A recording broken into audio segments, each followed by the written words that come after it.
Hey everyone, I am Jeremy and this is Disciple Makers. This is a place where we are striving to courageously multiply followers of Christ. One of the most compelling things about following Jesus is that he totally flipped everything upside down. His way was so subversive to the way in which the world worked then and the world works now.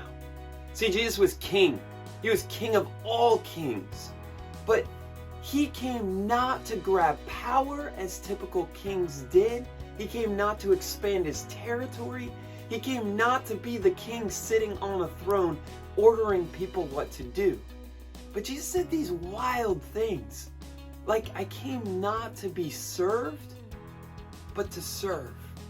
I came not to seek glory for myself. I came to reflect glory to God. There was this meal that Jesus had with his disciples, his best friends in the entire world. This was the last meal that they would share together. In fact, it's called the Last Supper, we refer to it as. And they're sitting at this meal. And Luke records this meal when all of a sudden the disciples have this typical human argument. This happens to us all the time, is that they begin to argue amongst themselves who is the greatest. You can just imagine this scene. No, it's me, it's me, it's me. I did this, I did all these things. It's gotta be me. Jesus, it's me, right? And then John, in the Gospel of John, it records this same scene where Jesus, I imagine this is how it's stitched together, is Jesus gets up from the supper. He goes and he takes off his outer clothing and he wraps a towel around his waist and he begins to wash his disciples' feet. Here's what it says. Jesus knew that the Father had put all things under his power and he had come from God and was returning to God.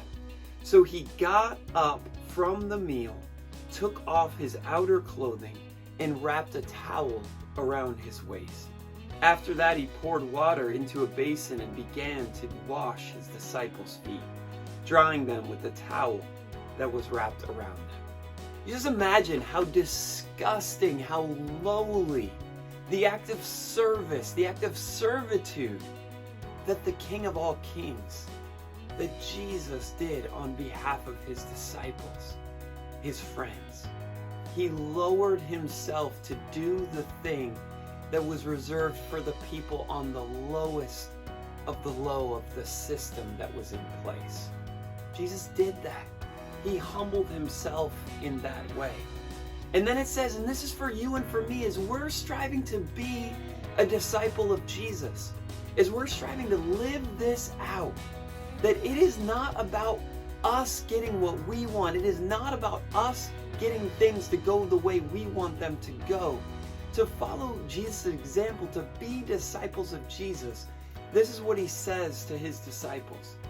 It says, now that I, your Lord and teacher, have washed your feet, you also should wash one another's feet. And I'm not sure that Jesus is telling us to literally go and wash one another's feet. But with all my heart, I believe that Jesus is telling us to act in such a way to humble ourselves before one another, to act in such a way to live how Jesus lived and not make it all about us, but make it all about God and make it all about others first and foremost. And so we talk about, last week we started this kind of new series of what are the marks of a disciple, and we talked about the first mark is to act with love, to live with love. This week, it's to live with humility. 3 weeks ago, we talked about doing what Jesus did and you'll be just fine. Well, if we want to do what Jesus did, if we want to act in such a way to be his disciples, we need to act with love and we need to act with humility.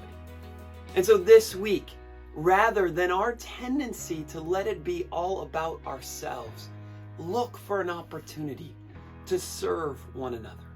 In your discipleship relationships, encourage one another, push each other, ask each other the question, who have you served this week? Whose feet have you washed this week? Let's go, disciple makers, and let's keep pursuing Jesus and making disciples. Let's go.